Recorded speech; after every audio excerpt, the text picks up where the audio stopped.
La consultation des listes électorales devrait se clôturer à Kinshasa, mais la Commission électorale nationale indépendante vient d'annoncer le report de la fin de cette opération pour le 10 janvier 2015.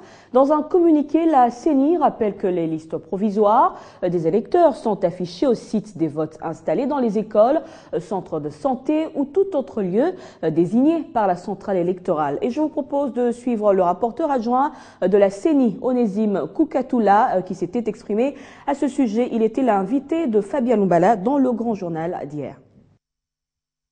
Il y a une timide mobilisation pour la consultation de ces listes provisoires des électeurs, notamment pour une sensibilisation qui n'a pas été tous azimuts, je peux dire. Et donc la population n'est pas tellement informée, elle n'a pas été suffisamment sensibilisée.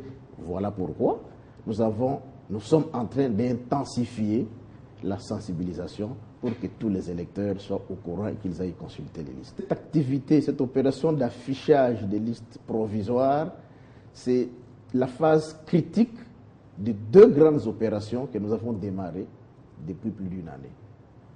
C'est la phase critique de l'opération de stabilisation des cartographies opérationnelles et de la fiabilisation du fichier électoral. C'est-à-dire que la phase ultime, c'était d'afficher les listes pour que tout électeur aille les consulter. Alors l'électeur qui part, s'il est au bon endroit, tant mieux pour lui. Celui qui n'est pas au bon endroit, ou qui ne trouve pas son nom, ou le nom est mal écrit, il peut faire des réclamations pour que nous puissions corriger. Donc c'est ça. Je vous l'annonçais en début du sommaire, plus de 120 personnes sont portées disparues après le naufrage d'une baleinière mardi sur le fleuve Congo à Yaboya, village situé à près de 50 km à l'ouest de Kisangani. Selon des rescapés, cet accident est survenu à 0 heure. L'embarcation a coulé après avoir heurté une roche. La surcharge de la navigation nocturne serait la cause de cet accident, ajoutent les mêmes sources. Des témoins indiquent que plus de 200 passagers et plusieurs dizaines de tonnes de marchandises étaient à bord de cette baleinière appelée ville de Yalocha. On reste dans la province orientale pour parler cette fois des miliciens du groupe armé Simba conduit par un certain Manou qui se sont retirés depuis lundi dernier du foyer minier de Muchacha qu'ils occupaient pendant environ 2 semaines. L'administrateur du territoire de Mambasa, Alfred Bongwalunga, qui a livré cette information, a déploré de nombreuses exactions commises contre des civils par ses assaillants pendant leur occupation. Un retrait qui laisse des désastres au sein de la population habitant la carrière minière de Muchacha. Pendant 2 semaines, ces miliciens bien armés se sont livrés au pillage, à la collecte de l'argent et de l'or, prise d'otages des opérateurs économiques et de certains habitants pour le transport de biens pillés, ainsi que l'enrôlement forcé des civils dans ce groupe armé. L'administrateur du territoire de Mambasa, Alfred Bongwalanga, déplore aussi le viol de plus de 30 femmes par ses assaillants. Manu et ses hommes se sont retirés en catastrophe à la descente des FARDC. Il a pris tout ce qu'il pouvait prendre. Il a violé. Ces inciviques ont pris des hommes en otage pour porter leur butin qu'ils ont emporté. Certaines personnes ont été forcées à intégrer ce mouvement. Il y a quelques jours passés, les autorités militaires s'activaient pour sensibiliser la population locale à quitter cette zone pour faciliter les opérations de traque de ces miliciens qui ont finalement quitté lundi suite à la pression de l'armée congolaise. En octobre dernier, des Maï Simba avaient décapité 4 commerçants, violé 4 femmes et enlevé une dizaine d'autres dans le groupement Mabuto, dans le même territoire. D'ici fin mars 2015, les usagers de la route de Kalemi vont circuler librement, sans crainte de s'embourber dans les embouteillages, souvent remarquables d'ailleurs. À la traversée de la Lukunga, ceci sera possible grâce à un nouveau pont moderne qui sera construit dans le cadre du partenariat entre la République démocratique du Congo et la Banque mondiale. Les détails de notre correspondant sur place, Bienfait Moumedi Abdallah.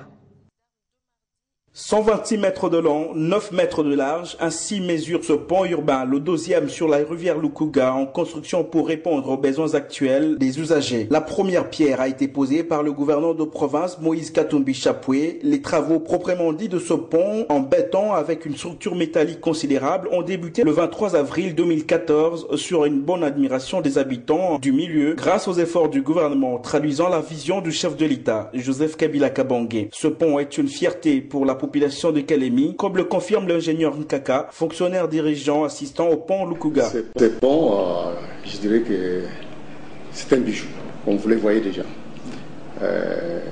C'est un pont de 126 mètres de long, différent du pont existant, parce que celui-ci aura 2 voies. Donc c'est un pont de 9 mètres, donc 7 mètres de largeur pour le passage des véhicules, et 1 mètre de chaque côté pour les piétons. Donc c'est un pont mixte. Souvent interrogés sur ce qu'ils pensent de ce pont, les habitants de Kalemi ne trouvent pas toujours des mots valables pour remercier le président de la République qui permet à son district d'origine de rayonner comme il se doit. Et je suis content de ce pont parce que ça fait longtemps nous avons souffert avec l'ancien pont, mais ce nouveau pont va nous aider beaucoup. Nous, comme les habitants de Kalemi, nous remercions beaucoup le président pour cette idée de construire le nouveau pont là, parce que il a fait un grand travail, parce que le pont là, ça va beaucoup nous aider pour nous les habitants de Kalemi. Une fois fini en fin mars 2015, comme le prévoit les contrats avec Malta Forest, ce pont double voie va résoudre les problèmes d'embouteillage souvent constatés au premier pont datant des Belges qui n'a qu'une voie. Situation qui ne répond plus avec l'actuel charroi automobile de Kalemi. De Kalemi justement, Bienfait Mouemedi Abdellah, Télé 50. L'actualité en international nous emmène en Tunisie. Monsef Marzouki, président sortant, a reconnu sa défaite dans les urnes. Le candidat malheureux de l'élection présidentielle de dimanche a annoncé par ailleurs qu'il va lancer un nouveau mouvement militant contre le retour de la dictature dans son pays. 24 heures après avoir reconnu la victoire à la présidentielle de Belgique à Aïd Essebsi, le président tunisien sortant Monsef Marzouki a annoncé la création d'un mouvement visant à empêcher le retour de la dictature, le mouvement du peuple de citoyens. L'annonce a été faite devant une foule de partisans en les appelant à l'unité en vue d'empêcher le retour de la dictature. La nécessité de former ce mouvement, le mouvement du peuple de citoyens, vise d'abord à empêcher le retour de la dictature, parce qu'il y a malheureusement parmi ces gens des extrémistes qui veulent ramener la Tunisie au passé, et cela peut constituer un danger pour la stabilité du pays. Ni l'argent sale, ni le média biaisé ne peuvent changer le cours de l'histoire. Monsef Marzouki a demandé à tous les démocrates dont la cause est la défense des libertés, des droits et de la dignité d'adhérer à ce mouvement. Une future force selon lui pour en maintenir la démocratie dans son pays, la Tunisie.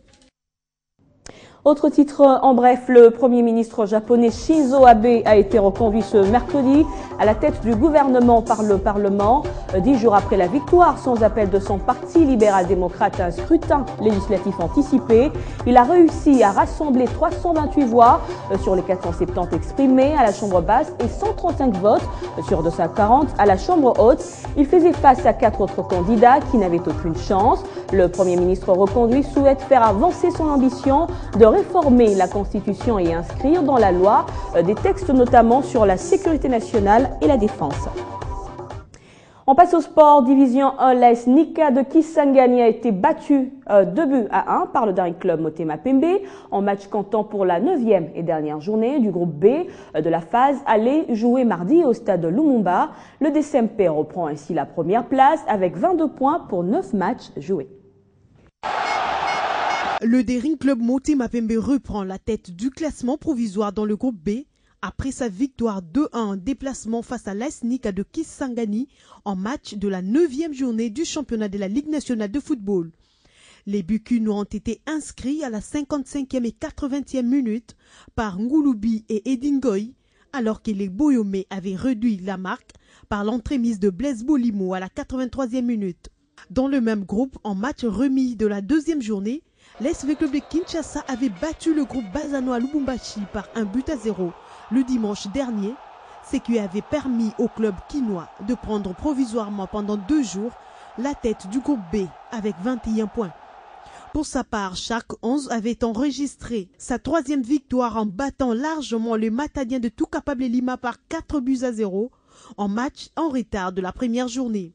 Dans le groupe B, Salaisiens et Cheminots se sont neutralisés 0 but partout lundi à huis clos au stade Kibasa Maliba en match reprogrammé suite à la pluie qui avait interrompu la rencontre le dimanche dernier. Avec ce nul, les deux équipes gardent respectivement la 4e et la 5e place dans ce groupe, alors que Mazembe conserve toujours le leadership avec 20 points, Sangabalende est 2e avec 19 points et Lubumbashi Sport occupe la 3e position. Dans le groupe B, par contre, Daring Club Motema Pembe a repris la première place avec 22 points. V-Club occupe la 2e position avec 21 points. MK est classé 3e, 14 points. Bazano, 4e, 13 points. Et Makiso occupe la 5e position avec 9 points. Et puis l'icône du catch congolais, plusieurs fois champion du Congo, le catcheur Edingwe Motonangenge a regagné son domicile convalescent, malade, puis annoncé mort sur les réseaux sociaux il y a quelques jours. Yaedi, comme l'appellent affectueusement les Congolais, est bel et bien vivant. L'homme du catch mystique tient à remercier toute la population congolaise pour le soutien moral et matériel. Vue extérieure du bâtiment de l'hôpital Saint-Joseph, nous sommes à Limete, 14e rue. C'est ici qu'Edingwe a été interné pour recevoir des soins appropriés après une rechute rapide de près de 2 semaines. Démarche ralentie et calme, visiblement affaibli et abattu, Yaedi, comme l'appellent affectueusement bien les Congolais, a quitté ce mercredi les lits de l'hôpital Saint-Joseph, de quoi satisfaire ses fans. Je pense que Toutino na kati moni Edingwe tamboli moko ti aye.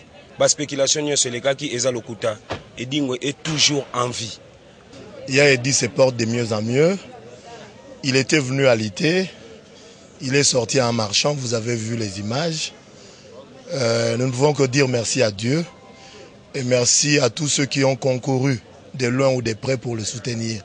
Et durant sa période de convalescence, cette icône du catch congolais aura sans doute besoin beaucoup plus de soutien, d'où ce message à l'endroit des autorités congolaises. Et nous interpellons les gouvernants actuels, ceux qui sont dans le nouveau gouvernement, de pouvoir jeter un coup d'œil chez les sportifs, pas seulement Edingwe. Honorer les icônes pendant qu'ils sont encore vivantes, tel est également le vœu de ce mécène du catch congolais. Malade qu'il est, il devrait être assisté par le gouvernement au travers le ministère des Sports. Plusieurs fois champion du Congo dans sa discipline sportive, le catch, Edingwe reste avant tout un grand dans son secteur et en tant que tel, il mérite des assistances dignes. Et puis ce communiqué de la primature à l'occasion de la fête de la Nativité, le Premier ministre Matata Ponyo offre un cocktail dînatoire aux balayeurs de la ville province de Kinshasa ce jeudi 25 décembre 2015 dans le jardin Les Premiers à partir de 16h. Ce cocktail sera suivi d'une agrémentation musicale à la place des évolués dans la commune de la Gombe avec les orchestres Zaiko Langalanga de Nyukalongo et Wenge Musica Mise en Mer de Ngiama Orason. Un communiqué signé Sélé Yalagouli, directeur de cabinet du Premier ministre. Voilà, merci à vous qui nous suivez aux îles Mayotte et partout ailleurs dans le monde.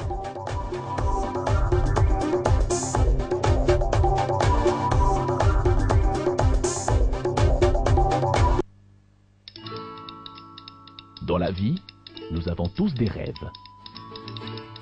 objectifs et aspirations. Vos projets d'avenir ainsi que ceux qui vous sont chers dépendent des choix que vous effectuez aujourd'hui. C'est pourquoi la Raobank a créé